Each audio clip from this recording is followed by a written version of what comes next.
All right. This is Caleb Noble here, and we named the podcast simulcast. We call it "What Motivates You." And last week we got to see my good buddy Donald Jarvis, Donnie, as some people know him, Don. He had a very inspiring story talking about just what he does in our community, and it's really inspiring. So this week we have Viken Dumeciyan, who is a local business owner. He owns Domino's in Newburyport. So welcome to the show. Hello. Hi, Caleb. So Viken, I've heard a lot about you, and you do a lot in our community. So, and I know you have a pretty inspiring story about where you're from, and just can you maybe just tell us a little about like where you were born, and maybe how you ended up in this country? Sure. My name is Viken. I am Armenian by DNA. I was born in Istanbul, Turkey, and I was born and raised in Istanbul, Turkey. I went to college in Cyprus, and then after I graduated, I had an opportunity to come to the United States, and this was about 20 years ago. And ever since, I'm a citizen now. I'm a U.S. citizen. Congrats. Thank you. I'm a proud American. I like to call myself, and it's been a long and hard-working journey. It's been past 20 years. So, growing up in Turkey, what did you ever think you would actually come to this country? No, but when I was in college and when I was preparing for the graduation, I was like, where can I go? After graduation, what's my plan? What am I going to do? And an opportunity was presented to come to the United States, and I took it. And it was actually scary when things were in place, and then we figured out it's happening. Me and my family, that I was actually going to come to the United States. It was like when things become actual, you're like, okay, how's this going to play out? And I had a college professor who was American, and I asked him once, what do you think? Because he's known me for like 4 years throughout the school, and I said, what do you think? How is it gonna play out in my life? Am I gonna be okay? Different culture, different country, and his answer actually was he goes like, don't worry about it, my friend, you're already American. So that kind of relaxed me. Yeah. You have them, and ever since, I don't think I had any issues fitting in. And some people have culture shocks and difficulties adjusting. Mm-hmm. I don't think I had that. I was a natural fit for me. So that's perfect. So, what did you? What interests you like growing up? What did you have interest in? Work? Did you work? Did you play sports? What kind of things did you like to do growing up? School, obviously. Yep. You have to do that. Uh-huh. And both my parents, at their time, they didn't have high college education, because the times didn't really require. So they were really pushing for that, and I'm glad they did. Because as every young child, school is you look at it as something you need to do, not you should do, or not naturally you should do. But so. Besides education, they wanted me to learn English, because from 5th grade on, mm-hmm. They made sure we attend good schools and learn English, and mm-hmm. they knew that's the future somewhere it's going to play fair for us. But besides sports, yes, basketball, soccer, table tennis, I had very interested in, and besides that, TV, movies, and whatnot. That's cool. So what was your major in college? I attended 4 years School of Business, Tourism and Hotel Management. Okay. I'm in service industry now, so it kind of plays out. And it was in Cyprus. I went to a school, Eastern Mediterranean University, mm-hmm. in northern Cyprus. And luckily we had foreign teachers, some from United States, that helped us understand, different cultures, and all education was in English. Oh, cool. All the classes were, so that helped us mm-hmm. to gain some practice in speaking, reading, writing, and all that stuff. That's awesome. Yeah. So you ended up in the United States. Yes. What were your first thoughts coming here, and what did you do when you first came here? I actually worked in a hotel. I landed the job in a hotel. That's how I came. It was a work visa, and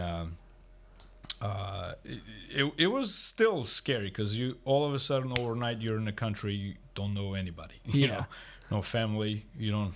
You know, no friends. Yeah. You left everybody behind.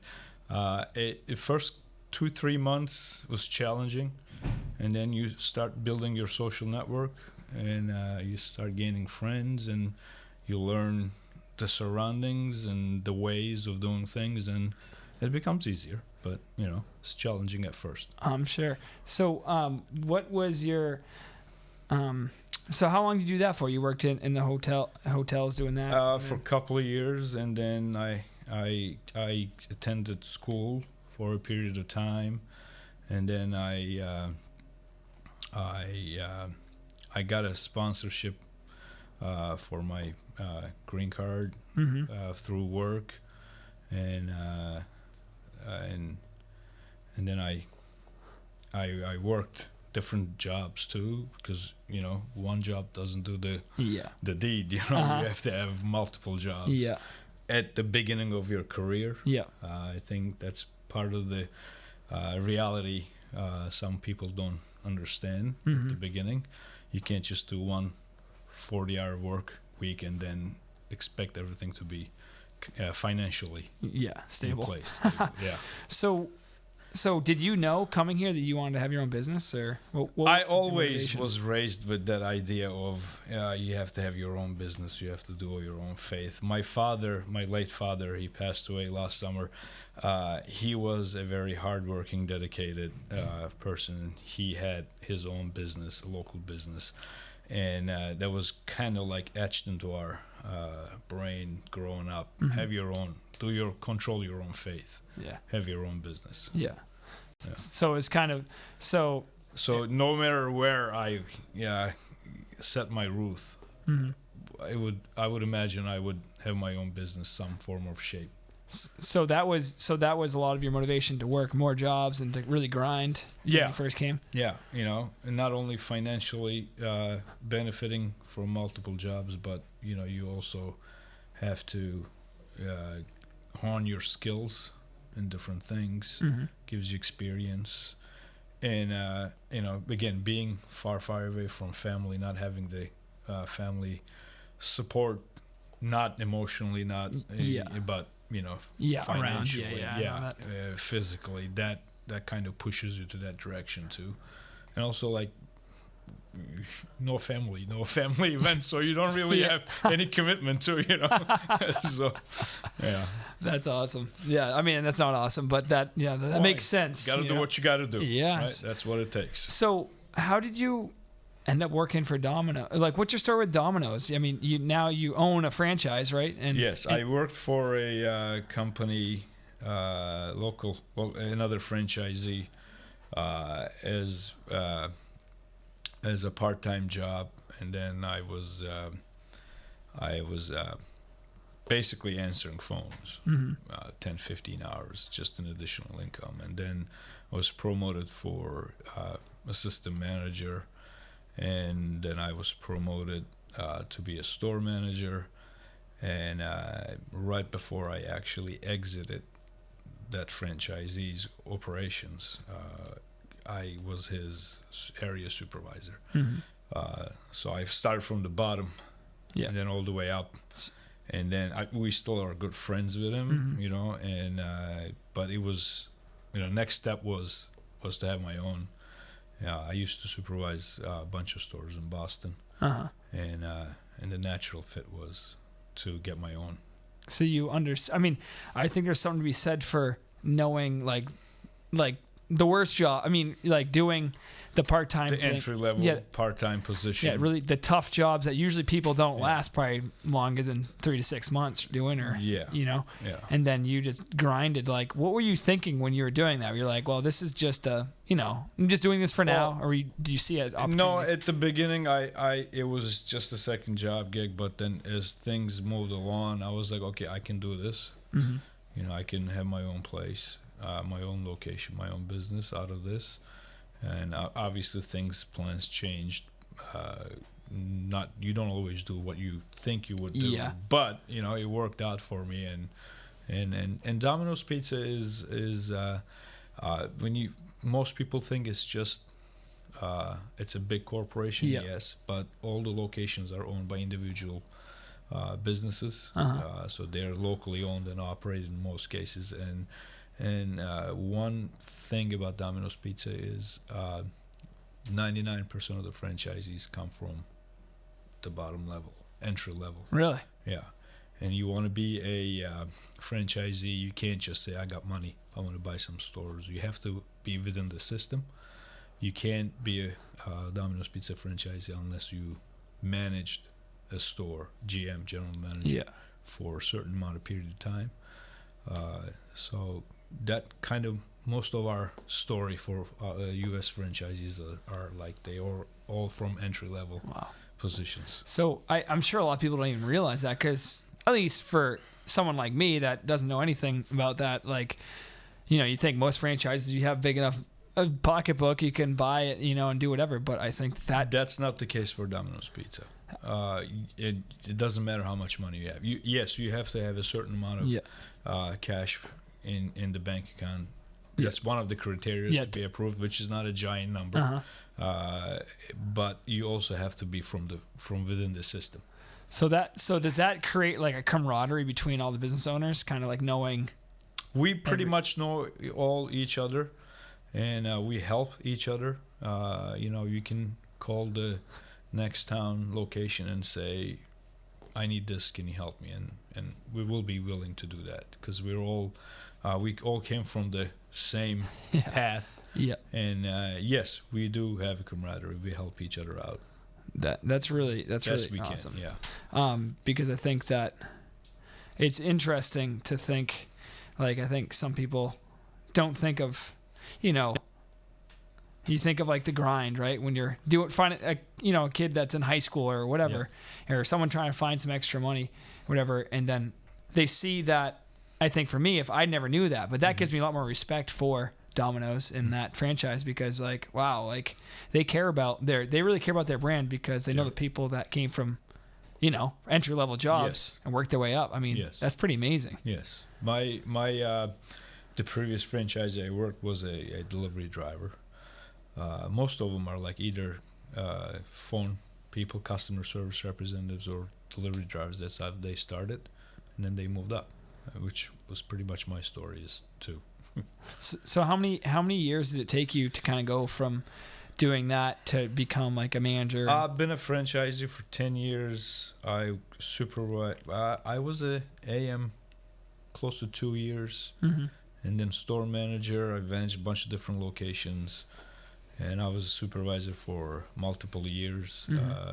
And then, but every step of the time, and granted, my boss he was a great guy, so I didn't really I wasn't in a rush to get away from his organization. Because as I said, it's been 10 years, we're still good friends with him. That's awesome. We still hang out, we still brainstorm, help each other out. And he helped me when I was leaving his organization. He didn't stonewall me. He actually encouraged me, helped me, show me the ways, doing things the right way, wrong way, advise and all that stuff. So is he kind of like a mentor? He was. He definitely was a mentor. Yeah. What do you think the importance of having a mentor is? You still make mistakes. Because you don't always listen to your mentor, like you don't always listen to your parents. Yeah. but still, I'm sure it cuts down on the mistakes. Because somebody who did this before you, had the same pitfalls, and if they tell you something and then it convinces you, and then you just avoided one mistake. Yeah. It's huge. I mean, for me, being a small business owner as well, like having a business mentor that I can call when I feel like, exactly. I'm on my end of my rope kind of thing. And they seem to always have the right things to say. I mean, you still, and at the end of the day, you do make the decision. But they give you a perspective. The simplest thing, if I may give an example, for example, I was thinking like, when I started, we were having a conversation, and he goes like, payroll company. Did you sign up with a payroll company? He goes like, I'm like, why do I need one? Too small. I can write checks. He goes like, no. You know, labor laws change all the time. You know, contributions, this and that. You really want someone to do it for you so you can concentrate on your business. Yeah. I mean, I thought that was a good advice. Yeah, that's huge. Yeah, because I was thinking like, what do I need? I only have a handful of employees. I can just do the payroll myself. And he was like, no, not a bad idea. Bad idea. And I'm sure it paid off now. It did. Doing that. Yeah. I remember one point when I first started my business. I remember it was like terrible. We first started, you know, because we had some really big like quality control issues. It's you know, product wasn't that great. And I remember calling, his name's David, and I said, hey, David, like, oh, man, like, we were just in business like 3 months, and I was like, I just don't want to be a failure, you know? Like, I just started this, and everything, everybody's calling me, say, pick up this stuff, it's terrible, and, you know, it was awful, and I said, I just want to be a failure, and he said, Caleb, you're only a failure if you quit. You just got to keep going. Yeah. And I think that that's sometimes hard to put in perspective unless you hear from somebody that's been there, you know? True. And fear is a great motivator. If you have the fear of failing inside you, you know, if you care that you don't want to fail, then you keep trying, you're pushing hard, and then you make it happen. I think that was a great advice. Yeah, no, it was cool. And so now I keep telling myself, I'm like, all right, I'm only a failure if I quit. So I guess when you went from like a GM, right, and I'm sure someone said something to you, or you had the idea of owning your own franchise, right? What went through your mind? Were you like, I can't do this? Were you like, I can do this? Like, what were the thoughts you had when I was going for my own location? Oh, yeah, it was easy at first, and then you start going things, and then you know the reality hits, and then I'm like, oh my god, this is gonna be hard. Yeah, and then you start, you know, doing it, and then you get busy, so the fear kind of fades away because now you're busy. You're trying to tackle everyday operations, and you know your mind is busy, and so you don't really have time to be afraid anymore. Yes. In between, the decision making is fine. When you start, it's fine, but in between, there's a little bit of a fear, you know, because that's your in between time. And then once you pass that and you start doing it, you don't really have time to be afraid of anymore because you're busy constantly. Not enough time to worry. Not enough time to worry. Just get the things done that needs to be done, you know. That's awesome. Yeah. So I want to talk a little bit about what you do in our community, because I know that like you donate a lot of you know, your what you make and your pizzas and all sorts of stuff to different like events and charities and what. And Donnie, I know you know Donnie as well. What's the motivation? Why do you think that's important to give back to your community? It's helping your community, giving back to your community. It has to come from inside. Like you need to have that feeling, you know, the desire. Yeah. You know, I mean, I don't think I do as much as Donnie says I do, because all I do is I have a product and people need the product, the food for their event or fundraiser, and they ask, I say yes. That's pretty much what it is. It makes me feel good because it is motivating when you can help someone who's actually doing the work. Yeah. Help them achieve what they're trying to achieve. Yep. Even if it's the drop in the bucket. And then it just makes you happy. Yeah. You know? I mean, and you're not looking for recognition out of that. You're just, well, we need to feed people. Here you go. You know, I got that, you know. Yeah. Or, you know, if I try to volunteer sometimes too, if depending on my schedule, and then you know you're in the background doing whatever, and then you know it's a good feeling. Yeah, you know, it's a good feeling. Donnie is a perfect example of that.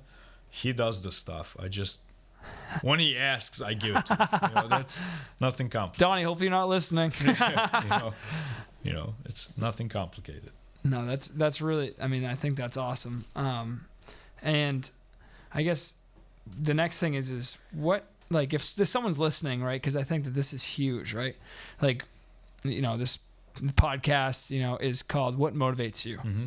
So what does motivate you? Because in my opinion, just outside looking at it, looks like this is like a modern American dream kind of thing. Like you came here, you always knew you wanted to have a business since you were a kid, and seeing your dad and, and then now you're here and you have a successful business. Like, so what motivates you? What makes me up in the morning? Yeah. Success. And not the kind that you measure by how much money in your bank account, but the kind that, you give out your word to help someone or someone wants something from you, and then if you say yes, you're committed, you need to achieve it. Service industry is kind of like that too. Someone calls you, wants something from you, whether they're paying for it or not.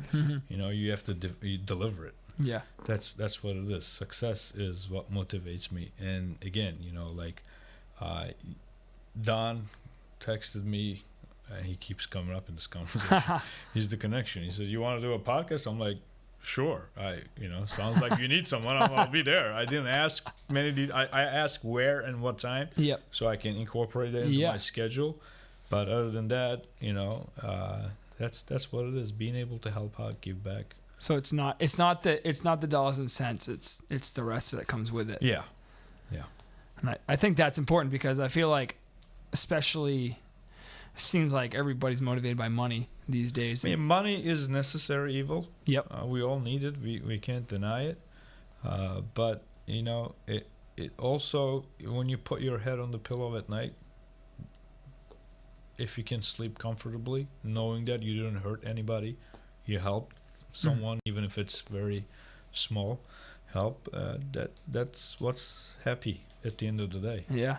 That's what really matters, right? Yeah. You can have millions in your bank account, but if you can't sleep comfortably, I guess that kind of is sad. Yeah.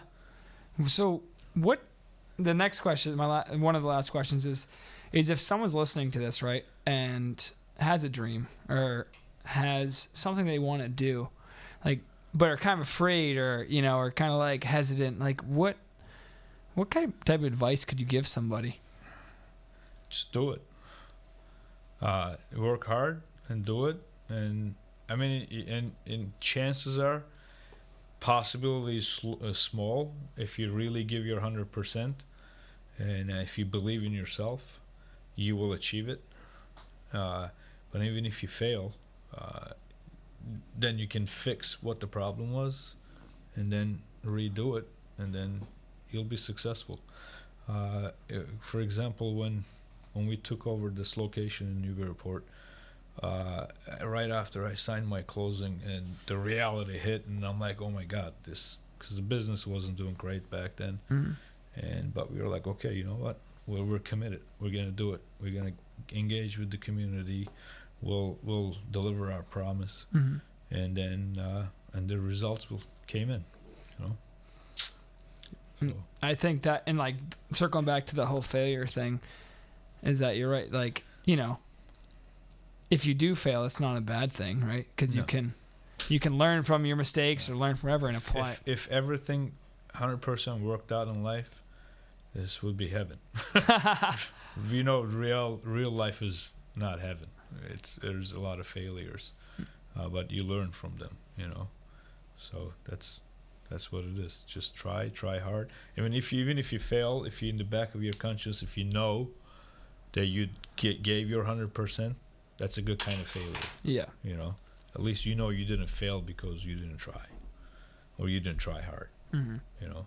But just go out and do it. It's cool. Just like Nike, just do it. Man. Just like Nike, yes. It's like, hey, just do it. It'll work out. That's cool. Well, hey, thank you so much for coming on to the show today. Thanks for having me. We really appreciate it. And if you want to if you ever want to come by and see him, he owns the Domino's down in Newburyport on the Circle. And he's a great guy, and he does a lot in our community. And we really appreciate your time. And I know you probably have a busy schedule in general, so thank you so much. And I hope everybody listening is inspired by his story.